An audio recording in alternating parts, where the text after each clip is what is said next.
புயலின் நடுவில் கதறி அழுதல். கிறிஸ்துவுக்குள் பிரியமானவர்களே, இந்த கதறி அழுகின்ற சவாலின் 11ஆம் நாளுக்கு உங்களை வரவேற்கிறேன்.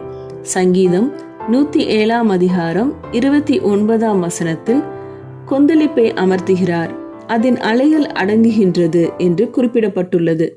நீங்கள் ஒரு கடும் புயலின் நடுவில் படகில் இருக்கிறீர்கள் என்று கற்பனை செய்யுங்கள். மழைநீர் உங்கள் முகத்தை தட்டி வருகிறது, அல்லது அது கடலின் அலைவீசும் நீரா என்பதை நீங்கள் இப்போது உறுதியாக சொல்ல முடியவில்லை. ஒவ்வொரு பெரிய அலையும் படகை கவிழ்க்க முயற்சிக்கும் போதெல்லாம் நீங்கள் சுற்றி நிற்கும் அபாயத்தை மேலும் தெளிவாக உணர்கிறீர்கள். இது உங்கள் வாழ்க்கையில் உண்மையான புயலாக இல்லாமல் இருந்தாலும் கூட வாழ்க்கையின் சில புயல்கள் நீங்கள் இது போலவே உணர்ந்திருக்கலாம்.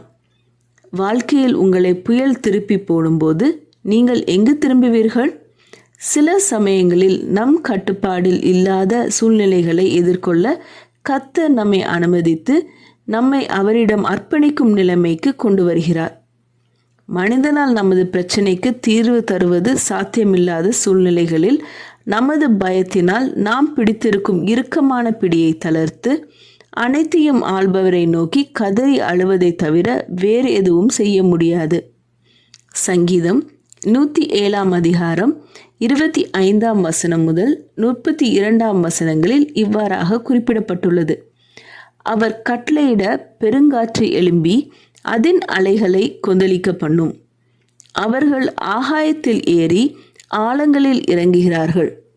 அவர்கள் ஆத்துமா கிளேசத்தினால் கரைந்து போகிறது. வெறித்தவனைப் போல் அலைந்து தடுமாறுகிறார்கள். அவர்களுடைய ஞானமெல்லாம் முழுகி போகிறது.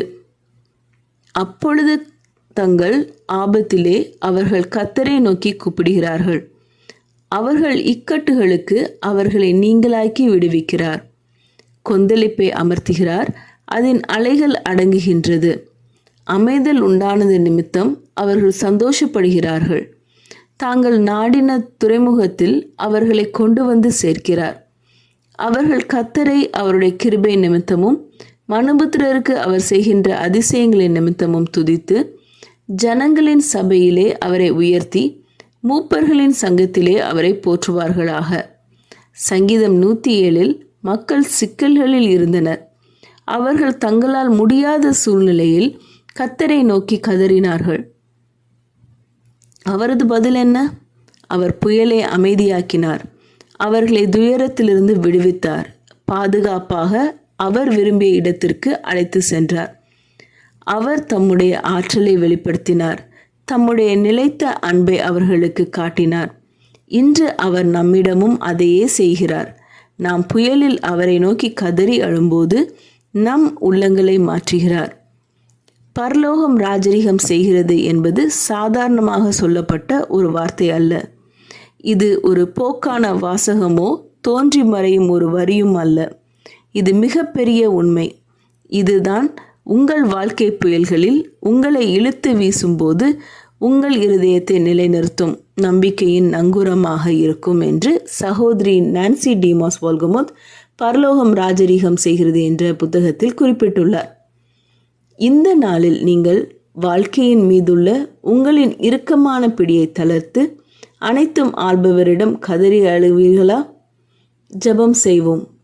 எங்கள் அன்பின் பரமபிதாவே, என் வாழ்க்கையை நானே கட்டுப்படுத்த முயன்றேன். உமது தேவை எனக்கு உள்ளது என்பதை நான் ஒப்புக்கொள்கிறேன்.